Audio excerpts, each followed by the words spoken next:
Hello everyone. Prelims के fact और mains के डेटा के साथ समसामयिक घटना चक्र सीरीज में एक बार फिर से आप सभी का स्वागत है।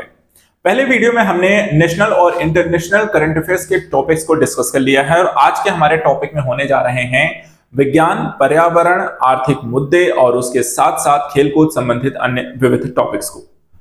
यदि आप यहां पर आईएएस और पीसीएस एग्जाम की प्रिपरेशन कर रहे हैं तो ये वीडियो आपके लिए बहुत महत्वपूर्ण है, जिसमें हम प्रीलिम्स के लिए क्वेश्चन आंसर फॉर्मेट में चीजों को डिस्कस भी कर रहे हैं और साथ ही यदि आप मेंस की प्रिपरेशन कर रहे हैं तो वहां पर आपके आंसर राइटिंग के लिए जो फैक्चुअल जो डेटा चाहिए वो भी इसके माध्यम से आपको मिलेगा। तो दोनों ही तरह के अभ्यर्थी इस वीडियो को यहां पर जरूर देख सकते हैं। इसके अलावा आईएएस और पीसीएस यानी स्टेट लेवल के आयोग के द्वारा जो अदर परीक्षाओं की एग्जाम की तैयारी हो रही है वो भी बच्चे इस वीडियो को यहां पर देख सकते हैं। आपके करंट अफेयर्स की सभी चीजों को हम इस वीडियो के माध्यम से कंप्लीट करेंगे। तो चलिए देखते हैं आज के अपने टॉपिक में क्या क्या यहां पर विशेष होने वाला है। सभी बच्चे यहां पर इस वीडियो को जरूर देखें, रिवाइज करने के लिए बेस्ट है और इसे कंटिन्यू यहां पर रूप से देखते चलना है। तो आज का हमारा जो टॉपिक स्टार्ट होगा वो है आर्थिक मुद्दों को लेकर के कि क्या क्या विशेष रहा पिछले कह सकते हैं जनवरी के पहले सप्ताह में आर्थिक मुद्दों को लेकर के। सबसे पहले देखिए यहाँ पे स्टील उद्योग के लिए पीएलआई योजना जो है 1.1 किसने लॉन्च की। तो सबसे पहली चीज तो लॉन्च हुई है कब, 6 जनवरी 2025 को, और इसे स्टील और भारी उद्योग मंत्री एचडी कुमारस्वामी के द्वारा लॉन्च किया गया है। यह योजना जो है इस्पात उत्पाद किन 5 श्रेणियों को कवर करती है, तो यहां पे ध्यान रखिएगा, इसमें लेपित स्टील है, प्रतिरोधी स्टील है, विशेष रेल है, मिश्र धातु स्टील है और विद्युत स्टील और स्टील तार, ये सारी चीजों को यहां पर इसमें शामिल करके इसका उत्पादन किया जाएगा। व्हाट्सएप के लिए यूपीआई यूजर ऑन बोर्डिंग सीमा को हटाने का निर्णय किसके द्वारा लिया गया है, तो यह निर्णय लिया गया है national payment corporation of India यानी कि शॉर्ट फॉर्म में हम जिसे कहते हैं एनपीसीआई के द्वारा। नेक्स्ट टॉपिक, भारत ने पिछले 10 वर्षों में केला निर्यात में कितनी वृद्धि की है, तो व्यापार से जुड़ा हुआ यह टॉपिक है और यहाँ पे देखिए केला निर्यात में हमने कितनी वृद्धि कर ली है, 10 गुना हम यहाँ पर अब ज्यादा केला निर्यात करते हैं। भारत में केला निर्यात अगले 5 वर्षों में कितने डॉलर तक पहुंचने का अनुमान है, यानी कि कितनी की हम सेल कर लेंगे यहाँ पर, तो दिखा है करीब $1 बिलियन का हम यहाँ पर केला निर्यात दूसरे देशों को करेंगे। इससे जुड़ा हुआ एक और फैक्ट है कि भारत के प्रमुख केला उत्पादक राज्य कौन कौन से हैं, तो इसमें ध्यान रखिएगा, पहला स्थान इसमें आंध्र प्रदेश का है, दूसरा महाराष्ट्र का है और तीसरा कर्नाटक का है। तो आंध्र प्रदेश, महाराष्ट्र, कर्नाटक 3 राज्य हैं जो यहाँ पर टॉप 3 में आते हैं केला उत्पादन के मामले में। अगला देखिए, कर्मचारी भविष्य निधि संगठन यानी कि ईपीएफओ, इसकी यूपीएससी के द्वारा एग्जाम इसको कंडक्ट कराया जाता है, के द्वारा यहां पे देखा है किस सिस्टम पूरी तरह से इसे लागू किया गया है, किस सिस्टम को पूरी तरीके से लागू किया गया, तो 3 जनवरी 2050 को केंद्रीकृत पेंशन भुगतान प्रणाली, जिसको हम शॉर्ट फॉर्म में कहेंगे सीपीपीएस, को यहां पर लागू किया गया। इसकी विशेषता क्या है, यानी कि सीपीपीएस है क्या, इसमें किस तरीके काम होंगे, तो यहाँ पे देखिए देश में अब किसी भी बैंक में किसी भी शाखा से यहाँ पर पेंशन निकासी इसके माध्यम से संभव हो सकेगी। ऐसा नहीं है कि आप एक बैंक में आपने खाता खोल लिया, कहीं आप वहां पे आपसे दूर दराज क्षेत्र में ऐसा कोई बैंक नहीं है या उसकी शाखा नहीं है तो आप किसी दूसरी जगह से शाखा से निकाल सकते हैं।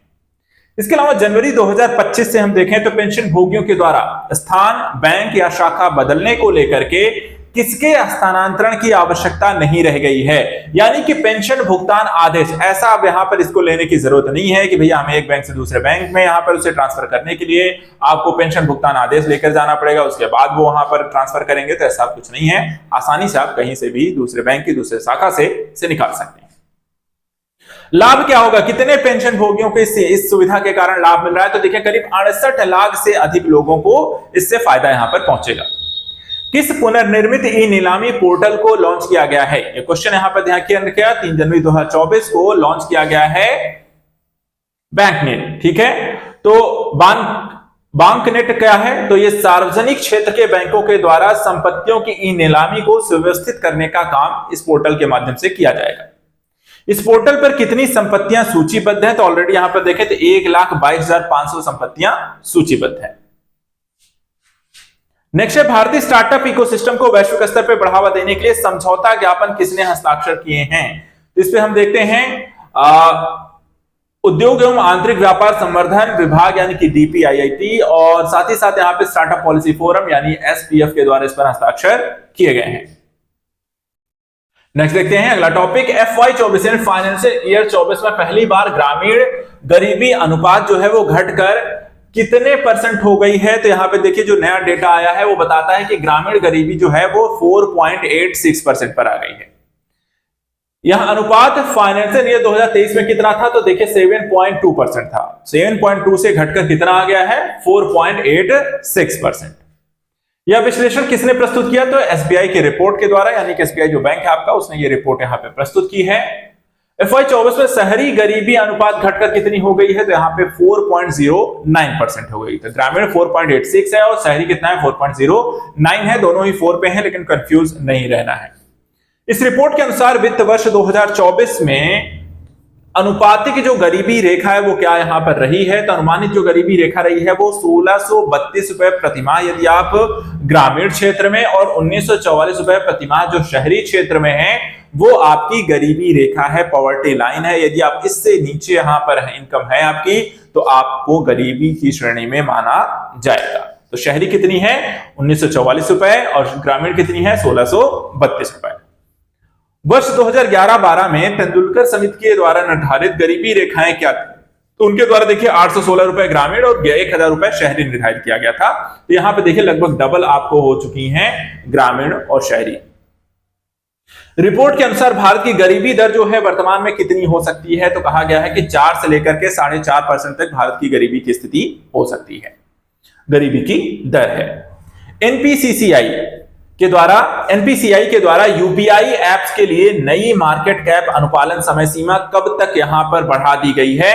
तो 31 दिसंबर 2024 को यहां पर दिखाया है, इसे 2 साल के लिए, यानी कि 31 दिसंबर 2026 तक के लिए यहां पे बढ़ा दिया गया है। यूपीआई एप्स के लिए वॉल्यूम कैप पहली बार कब प्रस्तावित किया गया था? जैसे नवंबर 2020 में, ठीक है, करीब यहां पे 4.5 साल पहले की बात है। यूपीआई एप्स के लिए प्रस्तावित वॉल्यूम कैप कितना है? तो 30% है। और आईआईटी मद्रास ने प्रोजेक्ट विस्तार पर किसके साथ यहां पे सहयोग किया है? तो केंद्रीय कृषि मंत्रालय के माध्यम से। अब यहां पे क्वेश्चन ये भी हो सकता है कि विस्तार का फुल फॉर्म क्या है? विस्तार क्या है? विस्तार के बारे में थोड़ा सा हम समझ लेते हैं। देखिए विस्तार का फुल फॉर्म है virtually integrated system to access agricultural resources, ठीक है। और इस प्रोजेक्ट यानी कि विस्तार जो प्रोजेक्ट है, इसका उद्देश्य क्या है? इसका उद्देश्य रखा गया है कि डिजिटलीकरण के माध्यम से हम कृषि विस्तार सेवाओं को बढ़ावा दे पाएं, यानी कि कृषि से संबंधित जो भी सेवाएं हैं, एग्रीकल्चर सेक्टर से रिलेटेड, उनको डिजिटलीकृत किया जाए और वो जो सेवाएं हैं डिजिटलीकृत माध्यम से आसानी तक सभी तक पहुंचा सके, खासकर किसानों को। इस प्लेटफॉर्म पर कितने स्टार्टअप सूचीबद्ध हैं? तो करीब 12,000 से अधिक स्टार्टअप्स को इसके साथ एग्रीकल्चर सेक्टर से जोड़ा गया है और उससे संबंधित यहां पे सेवाएं प्रदान करने के लिए। अगला टॉपिक, वैश्विक वस्त्र परिधान निर्यात में भारत का कौन सा स्थान है? तो देखिए 2 जनवरी 2025 का डेटा है जिसमें भारत का स्थान रखा गया है छठवां स्थान भारत का है। इसमें भारत का वैश्विक वस्त्र और परिधानों के व्यापार बाजार में कितने % हिस्सेदारी है? तो 3.9%, लगभग देखा जाए तो 4% है, एग्जैक्ट आपको देखा है 3.9% है। कई बार लगभग करके भी डेटा आपको क्वेश्चन एग्जाम में पूछ जाता है, तो वो भी ध्यान रखना है। इसके अलावा भारत के कुल निर्यात में वस्त्र और परिधान का कितना % यहां पर हिस्सा है? तो ये देखें तो कुल निर्यात में अगर हम इसकी हिस्सेदारी देखते हैं, ये और भी ज्यादा बढ़ जाता है और ये 8.21% पहुंच जाता है। फाइनेंशियल ईयर 2024-25 की पहली छमाही में भारत के वस्त्र और परिधान क्षेत्र का निर्यात मूल्य कितना रखा गया है? तो $21,358 मिलियन रखा गया है। नेक्स्ट, पिछले वर्ष की पहली छमाही की तुलना में वस्त्र और परिधान के निर्यात में कितनी वृद्धि हुई है? ये करीब 7% हुई है। नेक्स्ट टॉपिक, रेडीमेड गारमेंट की हिस्सेदारी कितनी रही है? तो ये 41% रही है। भारत के वस्त्र निर्यात का कितना भाग अमेरिका और यूरोपीय क्षेत्रों को जाता है? यूरोपीय संघ को सेल करते हैं, तो सबसे ज्यादा करीब 47%।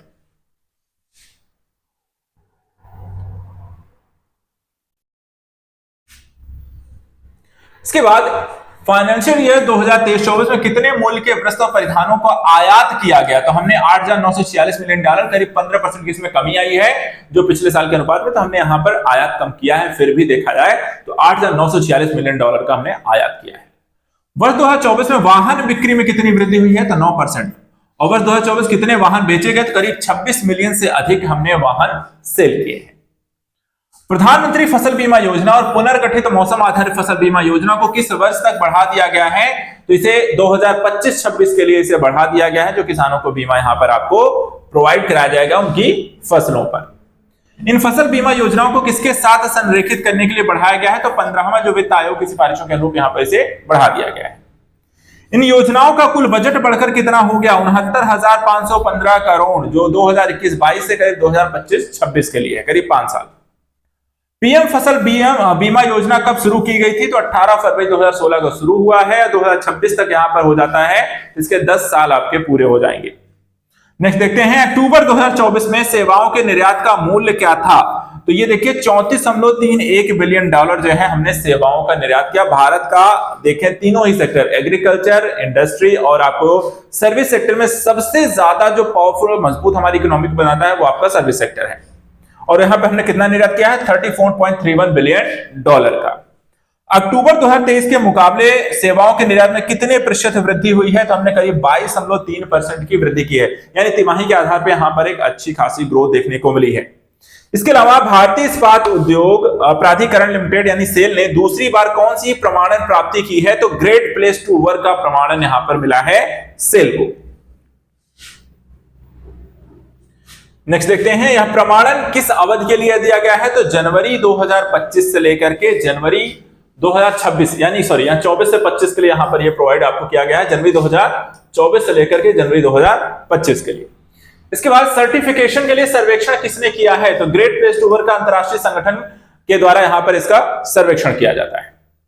नेक्स्ट टॉपिक, वित्त मंत्रालय के द्वारा जो भारत सरकार का यानी केंद्र सरकार के कितने देशों से आयात की जाने वाले डिजिटल ऑफसेट प्रिंटिंग प्लेट्स पर एंटी डंपिंग शुल्क लगाया गया है? तो भारत ने यहाँ पे 5 देशों पर इसको लगा दिया है। और जब भी एंटी डंपिंग शुल्क लगाया जाता है कि इन चीजों की बहुत ज्यादा भारत में डंप ना कर लिया, बहुत ज्यादा स्टोर ना कर लिया जाए, और उस क्योंकि बहुत सस्ता पाने की स्थिति में लोग काफी ज्यादा आयात करते हैं और काफी सारे देश यहाँ पर ऐसी स्थिति में ऐसे देशों में डंप करके अपना यहाँ पर बिजनेस बढ़ाने का काम करते हैं। तो इससे यहाँ पर भारत के जो लोकल उद्योग होते हैं उनको काफी नुकसान होता है, इसलिए भारत सरकार यहाँ पे एंटी डंपिंग शुल्क लगाती है। तो देखा जाए तो 5 देशों में एंटी डंपिंग जो शुल्क है किन किन देशों पे लगाया गया है? तो ये है चीन, दक्षिण कोरिया, जापान, ताइवान और वियतनाम। सभी के सभी यहाँ पर आप देखें तो आपके एशियन कंट्री हैं जो कि आपको ईस्ट और साउथ ईस्ट एशियन कंट्रीज में शामिल है। एंटी डंपिंग शुल्क जो होता है वो कब तक लगाया गया है? तो अगले 5 वर्षों तक ये लगा रहेगा, यानी कि 5 साल 2030 तक रहेगा। एंटी डंपिंग शुल्क की सिफारिश कौन करता है? तो यहां पर देखिए व्यापार उपचार महानिदेशालय के द्वारा इसकी सिफारिश सरकार को की जाती है और केंद्र सरकार इस पर निर्णय लेकर शुल्क लगाता है।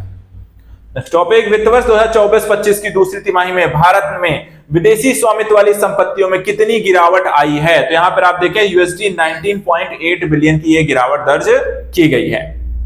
सितंबर 2024 में भारत में विदेशी स्वामित्व वाली संपत्तियों का कुल मूल्य कितना है? तो करीब 348.5 बिलियन डॉलर आपको विदेशी संपत्तियां भारत में देखने को मिल रही हैं।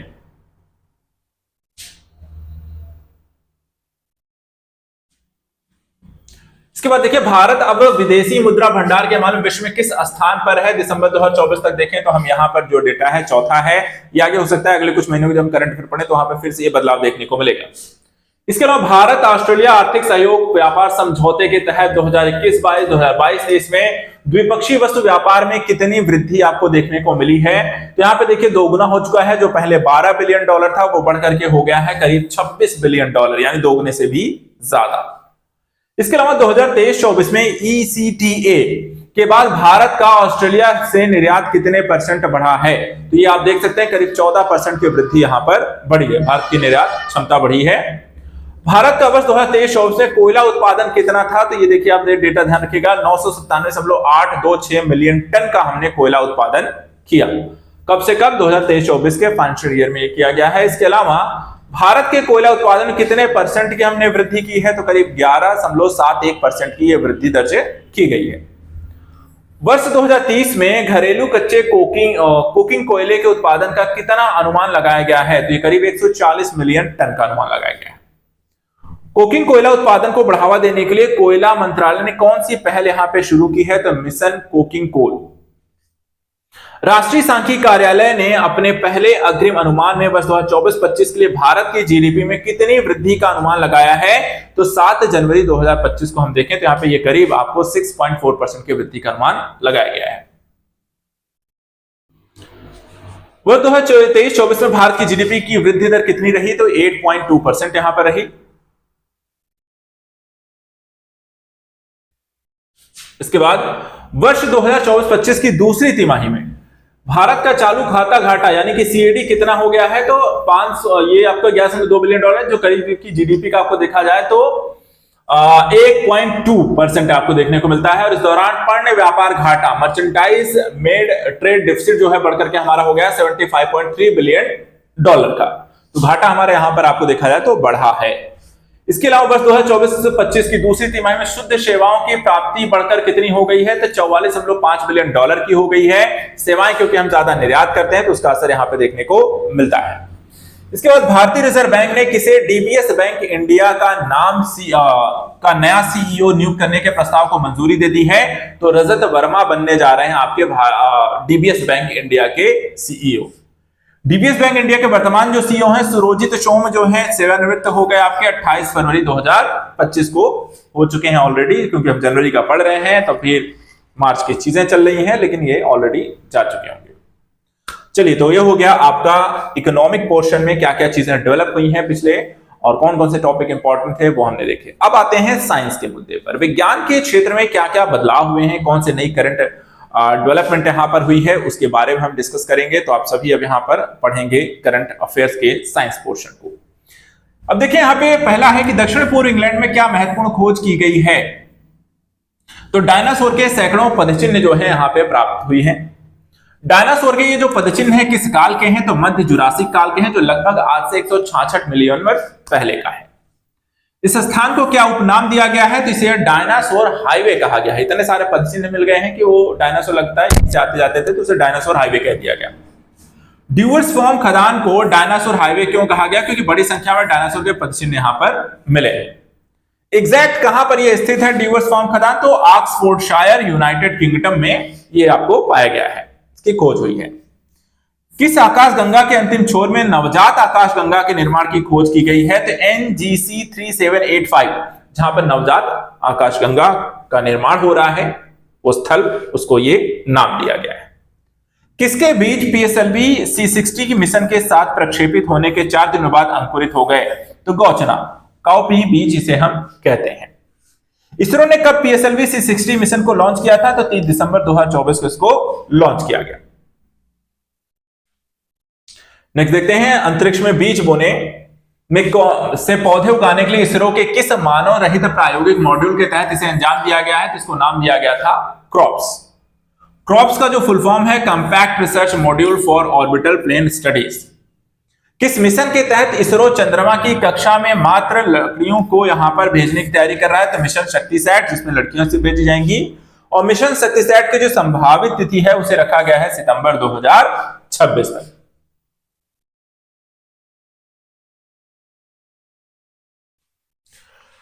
अगला क्वेश्चन है कि मिशन का नेतृत्व कौन करेगा, तो हमारी जो यहां पर अंतरिक्ष एजेंसी है यानी कि मिशन भारतीय अंतरिक्ष अनुसंधान संगठन इसरो के द्वारा लीड किया जाएगा। मिशन शक्तिसैट में कौन कौन सी संस्थाएं शामिल हैं, तो इसमें इसरो जो है, स्पेस किड्स इंडिया और INSpace यहां पर इसमें शामिल है। मिशन के लिए भागीदारों की संख्या कितनी है, तो 108 देशों में 12,000 जो लड़कियां हैं इसमें पार्टिसिपेट कर रही हैं। प्रधानमंत्री नरेंद्र मोदी ने केंद्रीय आयुर्वेद अनुसंधान संस्थान की नई इमारत का शिलान्यास कहां किया है, तो रोहिणी दिल्ली में देखा जाए तो इसको शिलान्यास किया गया है। विज्ञान और औद्योगिक अनुसंधान विभाग का 40वां स्थापना दिवस कहां मनाया गया, तो 4 जनवरी 2025 को हम देखते हैं, तो ये नई दिल्ली में। इसके बाद डॉक्टर जितेंद्र सिंह ने इस अवसर पर किस नई स्वदेशी दवा का उद्घाटन किया है, तो पैरासीटामोल का यहां पर उद्घाटन किया गया है। किस संगठन ने स्वदेशी पैरासीटामोल को विकसित किया है, तो वैज्ञानिक और औद्योगिक अनुसंधान परिषद यानी कि CSIR के द्वारा इसे विकसित किया गया है। यह स्वदेशी पैरासीटामोल किस कंपनी के द्वारा उत्पादित किया जाएगा, तो सत्यदीप्ता फार्मास्यूटिकल लिमिटेड जो कर्नाटक में आपको स्थित है, अब इनके द्वारा इसे उत्पादित किया जाएगा। तो दो अलग अलग चीजें हैं, पहले यहां पर इसका फॉर्मूला, इसको जनरेट, इसको बनाया किसने है, और दूसरा इसका उत्पादन कौन करेगा। तो बनाया गया यहां पे CSIR के द्वारा, जो इसका फॉर्मूला यहां पर रेडी कर रहे हैं, और इसका उत्पादन जो करेगी वो है सत्यदीप्ता फार्मास्यूटिकल लिमिटेड जो कर्नाटक की कंपनी है।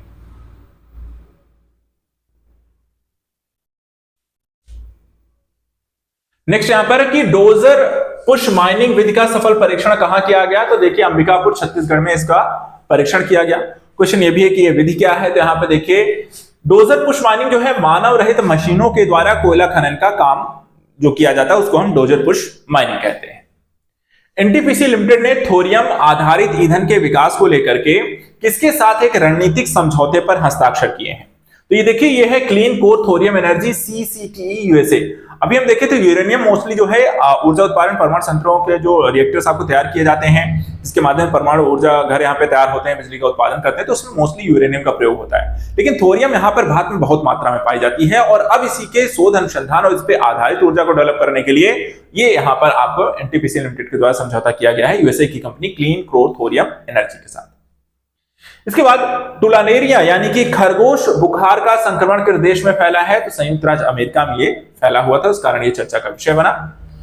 टुलारेनिया किस जीवाणु के कारण होता है? तो फ्रांसिसेला टुलारेंसिस के कारण यह बीमारी आपको फैलती है। स्वदेशी सर्जिकल रोबोट एसएसआई मंत्रा को कहां स्थापित किया गया है? तो noble hospital and research centre Pune में महाराष्ट्र में से स्थापित किया गया है। एसएसआई मंत्रा को किसने अनुमोदित किया है? तो केंद्रीय औषधि मानक नियंत्रण संगठन यानी कि सीडीएससीओ। एसएसआई मंत्रा में किस प्रकार की इमेजिंग तकनीक दी गई है? तो 3D 4K इमेजिंग यहां पर इसमें शामिल की गई है। और वर्ष 2017 में भारत में निर्मित पहली सर्जिकल रोबोट प्रणाली एसआई मंत्रा को कहां स्थापित किया गया? तो यह स्थापित किया गया आपका राजीव गांधी कैंसर संस्थान नई दिल्ली में। इसके बाद कोविड-19 महामारी के 5 साल बाद चीन जो है मौजूदा समय में किस नए संक्रमण से यहां पर जूझता हुआ पाया गया है? तो एक नया संक्रमण देखिए चाइना में आपको फैला, उसका नाम यहां पे रखा गया था HMPV यानी कि ह्यूमन मेटान्यूमो वायरस, इसे नाम दिया गया था। ह्यूमन मेटान्यूमो वायरस का किस प्रकार का जीवाणु था? कि ये आरएनए वायरस था और इसी कारण यहां पर देखा जाए तो तेजी से चाइना में एक बार फिर से आउटब्रेक वाली स्थिति आपको देखने को मिली थी। ह्यूमन मेटान्यूमो वायरस से संक्रमित व्यक्ति के लक्षण किन बीमारियों के समान थे? जैसे कि आपको सर्दी, कोल्ड, इन्फ्लुएंजा होता है, कुछ वैसा ही यहां पर आपको देखने को मिला था और ऐसा ही कुछ आपको देखा जाए तो कोविड के दौरान भी देखने को मिला था। किसने जुलाई-सितंबर 2024 की तिमाही का भारतीय दूरसंचार सेवा प्रदर्शन संकेतक रिपोर्ट जारी किया? ये रिपोर्ट जारी करने वाली कंपनी है यहां पर आपका भारतीय दूरसंचार विनियामक प्राधिकरण जो है, अथॉरिटी जो है, इनके द्वारा ये रिपोर्ट आपको जारी की गई है। इसमें किस तरीके का डेटा है वो भी यहां पे जान लीजिए। सबसे पहली चीज ध्यान रखिएगा, इंटरनेट सब्सक्राइबर संख्या जून 2024 के अंत से सितंबर 2024 के अंत तक कितनी बढ़ी है? बताया गया है 0.20%, यानी कि 969.60 मिलियन से बढ़कर ये 971.50 मिलियन हो गया है। इसके अलावा 971.50 मिलियन इंटरनेट सब्सक्राइबर में से वायर लाइन और वायरलेस इंटरनेट सब्सक्राइबर की संख्या क्रमशः कितनी पाई गई है? तो यहां पर देखिए जो वायर लाइन है इसमें 43.64 मिलियन सब्सक्राइबर हैं, जबकि वायरलेस जो इंटरनेट है इसमें 927.86 मिलियन सब्सक्राइबर है।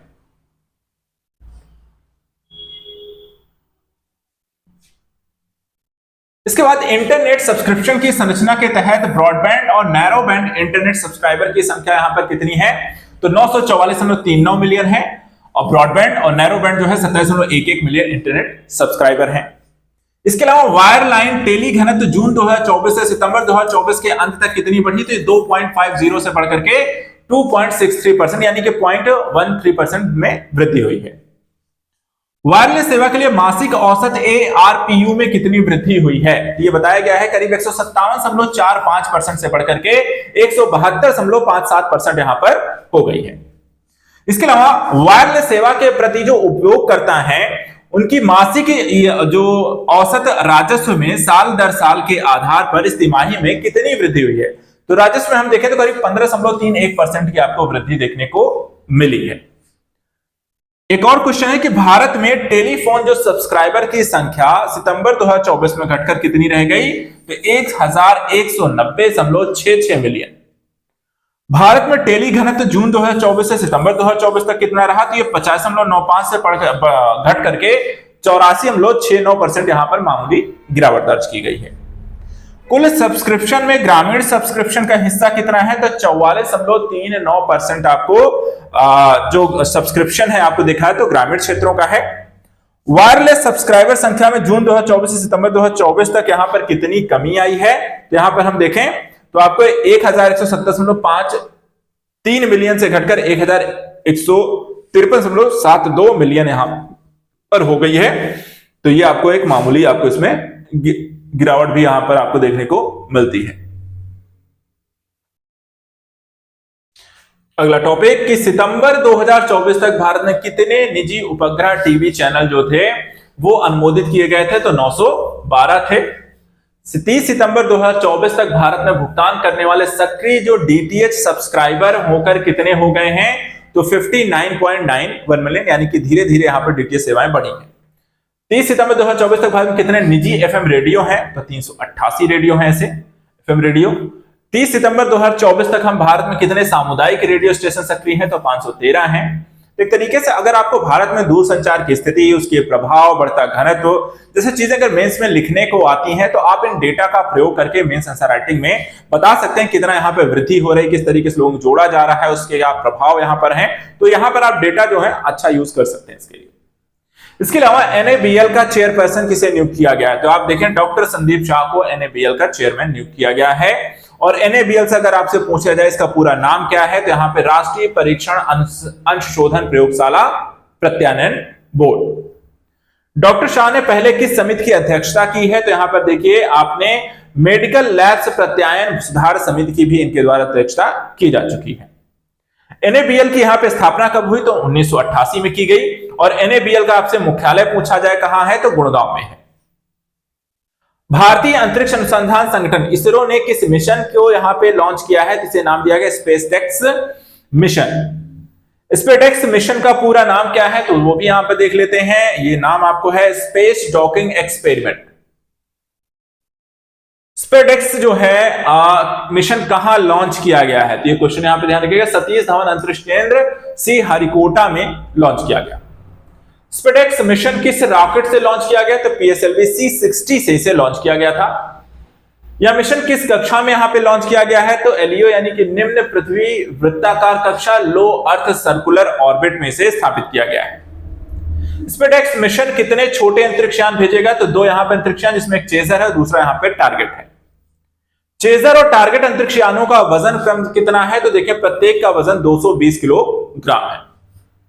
स्पेसडेक्स मिशन के उद्देश्य क्या है, तो इसका मुख्य जो उद्देश्य है कि अंतरिक्ष यानों को डॉकिंग और अनडॉकिंग के लिए आवश्यक प्रौद्योगिकी विकास और उसका प्रदर्शन करना, इनके द्वारा यह काम किया जाएगा। भारत स्पेस डॉकिंग तकनीक हासिल करने वाला कौन सा देश बन गया है, तो भारत बन गया है चौथा देश। इससे पहले कौन से, अमेरिका, रूस और चीन, तीन देशों ने स्पेस डॉकिंग की प्रक्रिया प्राप्त की थी और भारत अब चौथा हो गया है। किस मिशन ने सूर्य के सबसे करीब उड़ान भरने का रिकॉर्ड यहां पर बनाया, तो यहां पर पार्कर सोलर प्रोब ने ये रिकॉर्ड यहां पर बनाया हुआ है।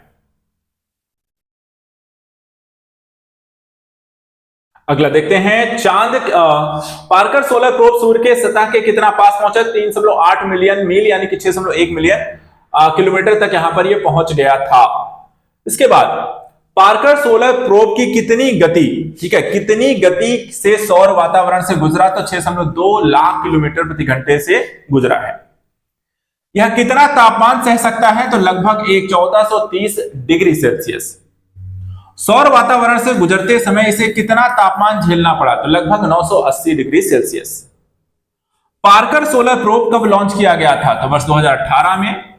पार्कर सोलर प्रोब किसने नाम पर रखा, किसके नाम पर रखा गया है, तो ये न्यूमैन पार्कर के नाम पर रखा गया है। डॉक्टर न्यूमैन पार्कर ने 1958 में सर्वप्रथम किसके अस्तित्व की भविष्यवाणी की थी, तो सौर वायु की यहां पर की हुई है। किसने अपने सबसे किफायती जनरेटिव एआई सुपर कंप्यूटर यहां पे लॉन्च किए हैं, तो एनवीडिया के द्वारा ये लॉन्च किया गया। इस किफायती जनरेटिव एआई सुपर कंप्यूटर का नाम रखा गया जेटसन ओरिन नैनो। किस संस्थान ने सुई मुक्त सिरिंज का विकास किया है, तो भारतीय प्रौद्योगिकी संस्थान आईआईटी मुंबई के द्वारा। और इस सिरिंज को क्या नाम दिया गया है, तो नाम रखा गया है शॉक सिरिंज। ठीक है, तो शॉक सिरिंज नाम की गई, सुई मुक्त सिरिंज होगी, आपको आईआईटी बॉम्बे के द्वारा विकसित की गई है, यानी हमारे देश के द्वारा। ये हो गया आपका साइंस का पोर्शन भी हमने कंप्लीट कर लिया। तो आपका आर्थिक मुद्दे हो गए, आपके साइंस के मुद्दे हो गए, और तीसरा मुद्दा आज हम डिस्कस करेंगे वो है पर्यावरण संबंधी मुद्दे। तो पर्यावरण में देखिए इस महीने में क्या क्या यहाँ पर, इस सप्ताह में, महीने के फर्स्ट साल के पहले महीने के पहले सप्ताह में पर्यावरण में क्या क्या डेवलपमेंट हुई है। सबसे पहले देखें तो असम की एलिफेंट पॉपुलेशन एस्टिमेट जो है 2024 में हाथियों की संख्या कितनी अनुमानित की गई, तो ये डेटा निकल कर आया है कि 5828। वर्ष 2024 में हाथियों की संख्या वर्ष 2017 के मुकाबले कितनी वृद्धि हुई है, 109 हाथियों की वृद्धि हुई है। भारत के कौन से राज्य में सर्वाधिक हाथी हैं, तो कर्नाटक में है। प्रोजेक्ट एलिफेंट जो हाथियों के संरक्षण को लेकर के शुरू किया गया था, कब? तो 1992 में। भारत ने जलवायु परिवर्तन पर चौथी जो द्विवार्षिक अद्यतन रिपोर्ट किसको प्रस्तुत की? तो 30 सितंबर 2024 को जलवायु परिवर्तन पर संयुक्त राष्ट्र फ्रेमवर्क कन्वेंशन में से प्रस्तुत किया गया। इस रिपोर्ट के अनुसार भारत का कुल ग्रीन हाउस गैस उत्सर्जन 2019 के मुकाबले 2020 में कितने प्रतिशत यहाँ पे कम हुआ है? तो 7.93% हमने अपना ग्रीन हाउस उत्सर्जन कम किया है। वर्ष 2020 में भारत का कुल GHG उत्सर्जन भूमि उपयोग परिवर्तन वानिकी को छोड़कर कितना रहा? तो 2959 मिलियन टन कार्बन डाइऑक्साइड यहाँ पर हमने यहाँ पर कार्बन उत्सर्जन में कमी यहाँ पर करने का प्रयास जो रहा वो सफल रहा। अगला देखते हैं, भूमि उपयोग परिवर्तन वानिकी को शामिल करते हुए भारत का शुद्ध उत्सर्जन वर्ष 2020 में कितना रहा? तो 2437 मिलियन टन कार्बन डाइऑक्साइड का उत्पादन हुआ। भारत के ग्रीन हाउस उत्सर्जन में सबसे बड़ी हिस्सेदारी जो क्षेत्र रहती है वो ऊर्जा क्षेत्र की है, जो 75.66% हमने उत्पादन किया है इसका ग्रीन हाउस गैसों का भारत के, जिसमें ऊर्जा क्षेत्र की हिस्सेदारी है। भारत के वन और वृक्ष आवरण ने वर्ष 2020 में कितनी कार्बन डाइऑक्साइड को अवशोषित की है? तो 522 मिलियन टन कार्बन डाइऑक्साइड यहां पर अवशोषित की गई। भारत ने वर्ष 2005 से 2020 तक जीडीपी के उत्सर्जन तीव्रता में कितनी कमी की है? तो 36% की कमी की है। भारत में अक्टूबर 2024 तक गैर जीवाश्म स्रोतों का कुल स्थापित बिजली उत्पादन क्षमता में कितनी हिस्सेदारी रही है? तो 46.52% रही है। भारत में मार्च 2014 से 2024 तक नवीकरणीय ऊर्जा क्षमता में कितनी वृद्धि हुई है? तो 4.5 गुना हुई है, यानी कि 35 गीगावाट से बढ़कर के 156.25 गीगावाट। भारत का वन और वृक्ष आवरण वर्तमान में देश के कुल भौगोलिक क्षेत्र का कितना प्रतिशत है? तो यह है आपका 25.07%। भारत ने वर्ष 2005 से 2021 के दौरान कितना अतिरिक्त कार्बन सिंक यहां पे बनाया है? तो 2.29 बिलियन टन कार्बन डाइऑक्साइड के समतुल्य से बनाया है। हाल ही में शोधकर्ताओं ने किस जड़ी बूटी की प्रजाति को पहचान यहां पर दी है? तो स्टेलेरिया बंगालेंसिस को यहां पर पहचान प्रदान किया गया है। इसके बाद स्टेलेरिया बंगालेंसिस का नाम किस राज्य के नाम पर रखा गया है? तो बंगालेंसिस यानी कि बंगाल है, तो पश्चिम बंगाल इसका नाम ध्यान रखिएगा। इसकी खोज कहां हुई है? तो खोज हुई है कालिम्पोंग, पश्चिम बंगाल में हुई है। इसकी ऊंचाई कितनी होती है? तो 8 से लेकर के 10.5 सेंटीमीटर ये ऊंचा होता है। अगला टॉपिक, वन पारिस्थितिकी तंत्र सेवाओं में ग्रीन जीडीपी को जोड़ने वाला पहला राज्य कौन बन गया है? तो यह राज्य है छत्तीसगढ़। छत्तीसगढ़ के कुल भूमि क्षेत्र का कितना प्रतिशत वनाच्छादित है? तो 44% है। ग्रामीण अर्थव्यवस्था में योगदान देने वाले यन उत्पादों का उदाहरण दीजिए। तो इसमें देखें, तेंदुपत्तियां, लाख, शहद, औषधि पौधे इसमें शामिल होते हैं। ग्रीन जीडीपी की बात जो करती है, इससे वन सेवाओं को जोड़ने का उद्देश्य क्या है? इसमें हम देखें तो पारिस्थितिकी स्थिरता के साथ आर्थिक विकास को प्राप्त करने का काम होता है। इसके बाद देखिए तो रक्षा से जुड़े मुद्दों को, पर्यावरण खत्म हो गया, अब आते हैं अपने रक्षा के टॉपिक्स पर। रक्षा से जुड़े कुछ मुद्दों को डिस्कस कर लेते हैं। काफी सारे अभ्यास, युद्धाभ्यास और कुछ नए खोज, कुछ नए तरीके की प्रणालियों को विकसित किया गया है। तो क्या क्या रहा? एक नवीन परमाणु घड़ी का निर्माण किया गया 3 जनवरी 2025 को, किसके द्वारा? ब्रिटेन के द्वारा।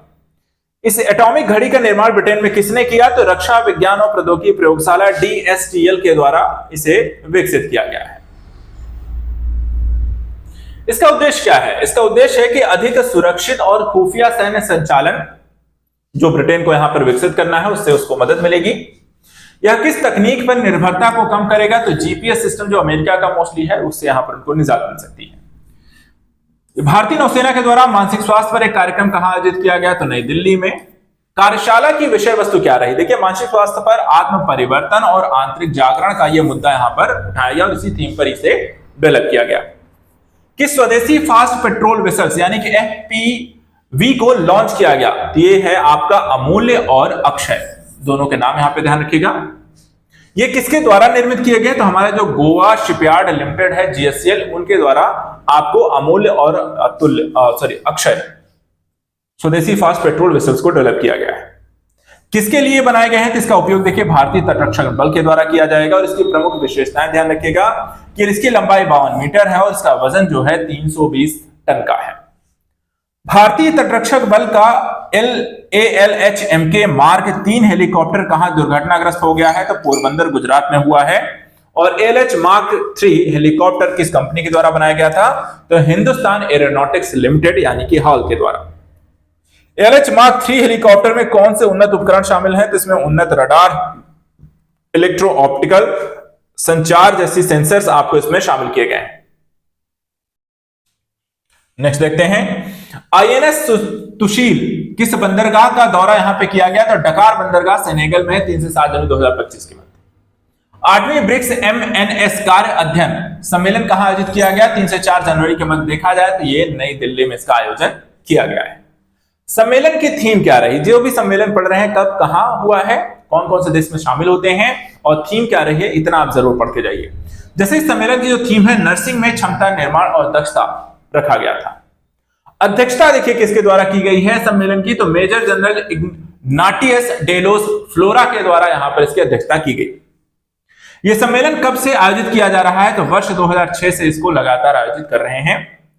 INSV तारणी ने लिटन पोर्ट न्यूजीलैंड से कहां के लिए तीसरी यात्रा शुरू की है? तो पार्क स्टेनली फॉकलैंड द्वीप से। क्वेश्चन है कि ये जो यात्रा है जिसके बारे में चर्चा का विषय बना कि इसके तीसरे चरण की यात्रा की कुल दूरी कितनी होने वाली है? तो यहां पे देखिए लगभग 5600 नॉटिकल मील, लगभग 10,400 किलोमीटर का रास्ता तय करेगा। इस यात्रा में किन 2 महिला अधिकारियों के द्वारा यहां पर किया जा रहा है ये यात्रा, जिसमें लेफ्टिनेंट कमांडर दिलना के और लेफ्टिनेंट कमांडर रूपा ए इसमें शामिल है। यानी कि 2 महिला नौसेना अधिकारियों के द्वारा कौन सा वैश्विक जलयान यहां पर अभियान चलाया गया है? तो नाविका सागर परिक्रमा 1 इसमें शामिल किया गया है। उद्योग आउटरीच कार्यक्रम 25 किसके द्वारा आयोजित किया गया? तो भारतीय वायुसेना के द्वारा इसे लॉन्च किया गया। अगला देखते हैं, इसे कहां आयोजित किया गया? तो गुवाहाटी वायु सेना केंद्र में।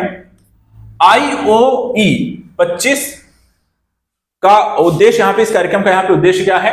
तो भारत की रक्षा क्षमता को मजबूत करना, स्वदेशी नवाचार को बढ़ावा देना।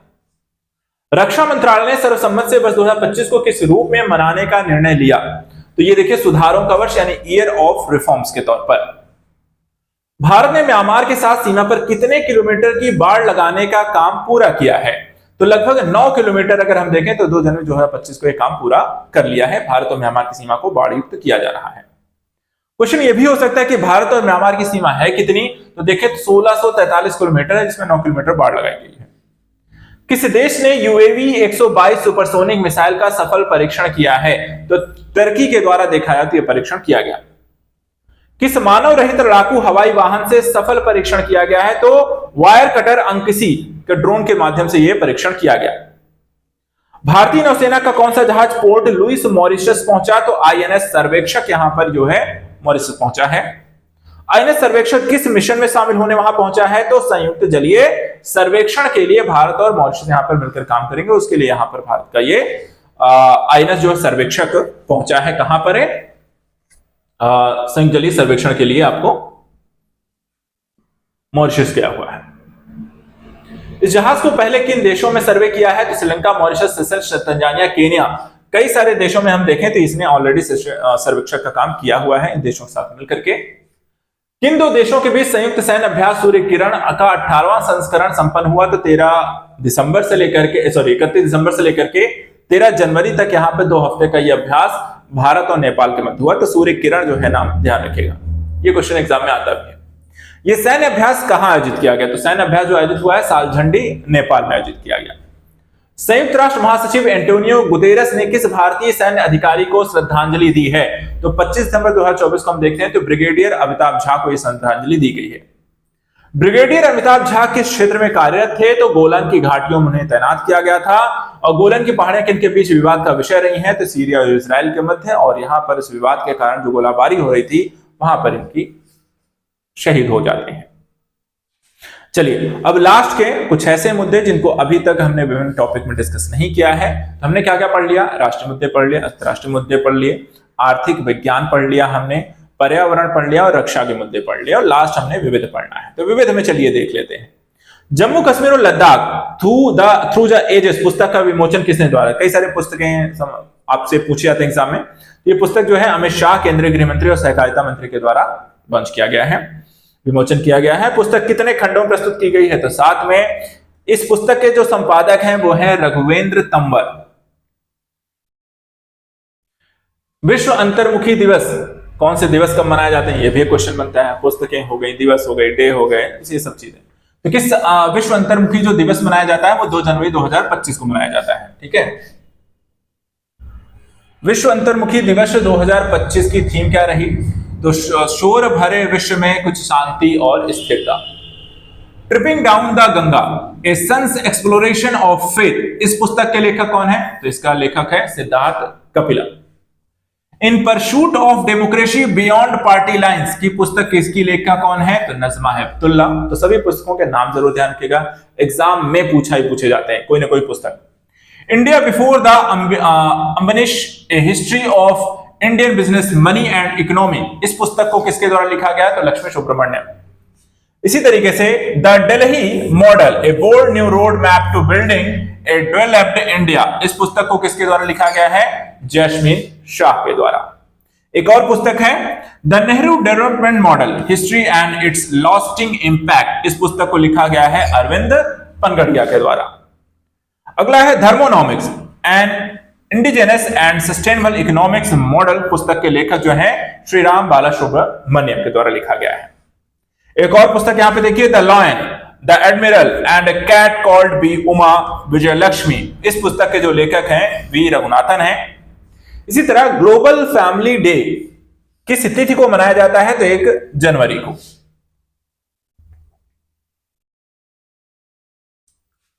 अगला देखते हैं, केरल की नर्स निमिषा प्रिया किस देश में मौत की सजा सुनाई गई? 31 दिसंबर 2024 को यमन में।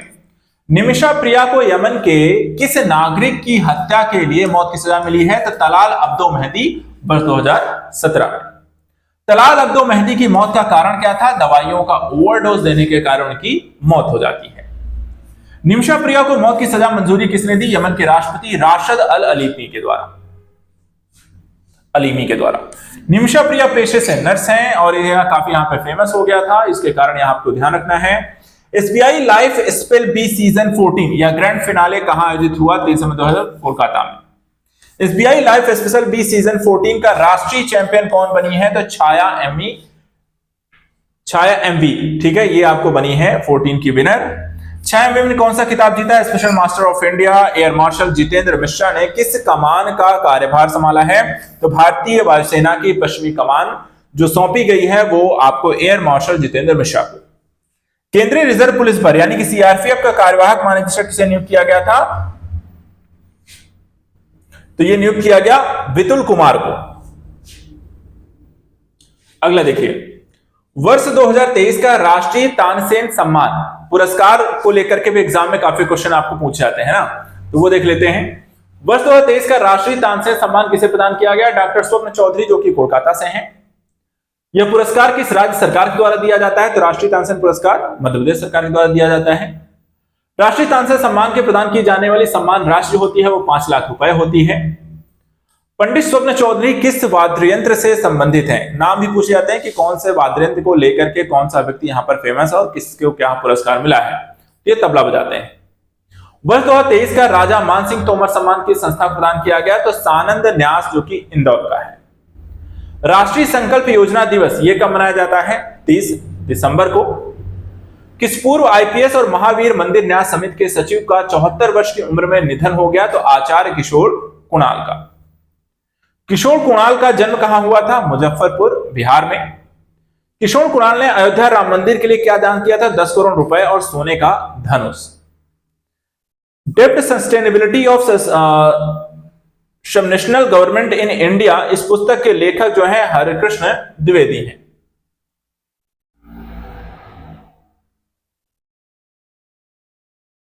इसके बाद भारत के कार बाजार में क्रांति लाने वाले किस व्यक्ति को 94 वर्ष की उम्र की अवस्था में यहां पे निधन हो गया? उनका नाम था ओसामू सुजुकी। ओसामू सुजुकी का किस प्रकार कंपनी संबंधित है? तो मारुति जो सुजुकी कंपनी है, सुजुकी जो जापानीज है, मारुति इंडियन है, उनके मर्ज कार मारुति सुजुकी नाम पड़ा था और सुजुकी यहां पे ऑनर है। ओसामू सुजुकी किस कार के साथ भारत के कार बाजार में उन्होंने क्रांति लाई? मारुति 800। ओसामू सुजुकी का जन्म कहां हुआ था? गिफू, जापान में। वर्ष 2004 की सुनामी की 20वीं वर्षगांठ का आयोजन कहां हुआ था? तमिलनाडु में। Genesis artificial intelligence hope and the human spirit पुस्तक के लेखक एरिक स्मिथ, हेनरी किसिंजर और क्रैग मुंडी रहे। अंतरराष्ट्रीय महामारी तैयारी दिवस अब कब मनाया जाता है? तो 27 दिसंबर को मनाया जाता है। तो हो गए विवेक। और लास्ट सेगमेंट आपका रह जाता है खेल। खेल को लेकर के अंतरराष्ट्रीय और राष्ट्रीय स्तर पर कई सारी प्रतियोगिताएं लगातार आयोजित होती रहती हैं, जिसमें कई तरीके के प्रश्न एग्जाम में पूछे जाते हैं। तो चलिए यहां पर समझते हैं खेल से जुड़े ही ऐसे ही कुछ मुद्दों को। भारतीय क्रिकेट टीम के ऑस्ट्रेलिया दौरे 2024-25 पर कौन सी क्रिकेट श्रृंखला आयोजित की गई थी? तो यहां पर आप ध्यान रखें, द्विपक्षीय टेस्ट श्रृंखला 5 मैच की आयोजित की गई, जिसे हम बॉर्डर गावस्कर ट्रॉफी के नाम से जानते हैं। किस टीम ने टेस्ट सीरीज जीती? तो ऑस्ट्रेलिया ने 3-1 से ये सीरीज जीत ली। प्लेयर ऑफ द सीरीज का पुरस्कार किसे मिला? तो जसप्रीत बुमराह को मिला, जो भारत के हैं और इंडियन फास्ट बॉलर हैं। सीरीज में सबसे ज्यादा जो रन है वो किसके द्वारा बनाया गया? तो ट्रेविस हेड के द्वारा बनाया गया, 448 रन बनाया गया। सीरीज में सबसे ज्यादा जो विकेट ली वो जसप्रीत बुमराह ने ली है, करीब 32 यहां पर देखा है, तो जो उन्होंने विकेट ली है 32 ली है। ऑस्ट्रेलिया में सर्वाधिक टेस्ट शतक बनाने वाले भारतीय बल्लेबाज कौन बन गए? तो विराट कोहली, जिन्होंने 7 शतक मारे।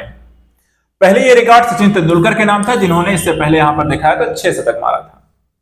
कपिल देव को पीछे छोड़कर ऑस्ट्रेलिया में सर्वाधिक टेस्ट विकेट लेने वाले जो गेंदबाज बन गए जसप्रीत बुमराह। टोटल उनकी विकेट संख्या हो गई 64, जिसमें से 32 विकेट उन्होंने इसी सीजन में ले लिया है। प्रो कबड्डी लीग के सीजन 11 की मेजबानी किन शहरों में 18 अक्टूबर से 29 दिसंबर 2024 को आयोजित हुआ है? तो हैदराबाद, नोएडा और पुणे में प्रो कबड्डी लीग का आयोजन किया गया। कितनी टीमें इसमें पार्टिसिपेट करती हैं? तो सीजन 11 में देखें तो टोटल 12 टीमों ने पार्टिसिपेट किया। कौन सी टीम इस बार यहां पे चैंपियन बनी है? तो हरियाणा स्टीलर्स जो है उन्होंने यहां पर खिताब जीता है। और किसे हराकर जीता है? तो पटना पायरेट्स को हराकर फाइनल में उन्होंने ये खिताब जीता है।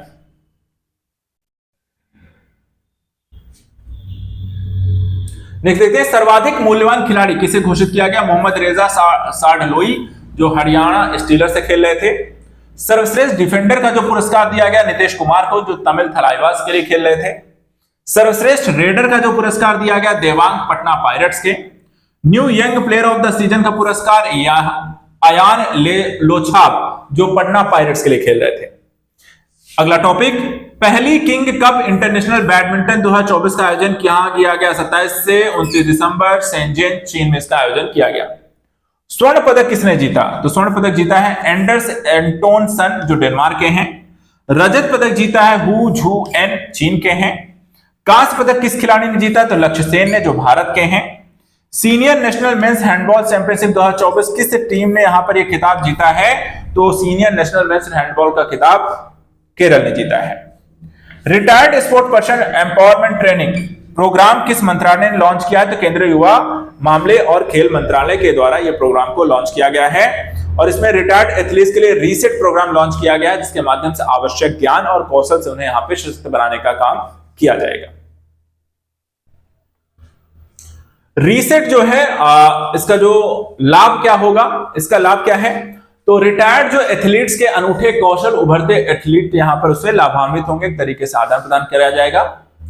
वेस्टइंडीज महिला क्रिकेट टीम के भारत दौरे पर 2024 में कितनी द्विपक्षीय सीरीज आयोजित की गई? तो 2, एक महिला T20, एक महिला वनडे सीरीज। महिला T20 सीरीज किस टीम ने जीती? तो भारत ने, भारतीय महिलाओं के द्वारा 2-1 से। प्लेयर ऑफ द सीरीज जो है स्मृति मंधाना बनती हैं।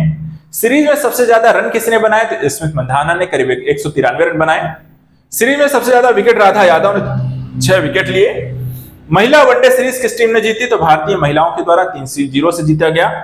और प्लेयर ऑफ द सीरीज का खिताब जो है जो मिला है वो रेणुका सिंह, जो भारतीय इंडियन फास्ट बॉलर हैं वुमेन टीम में। सीरीज में सबसे ज्यादा जो रन है वो यहां पर किसने बनाए? तो हरलीन देओल ने 160 रन।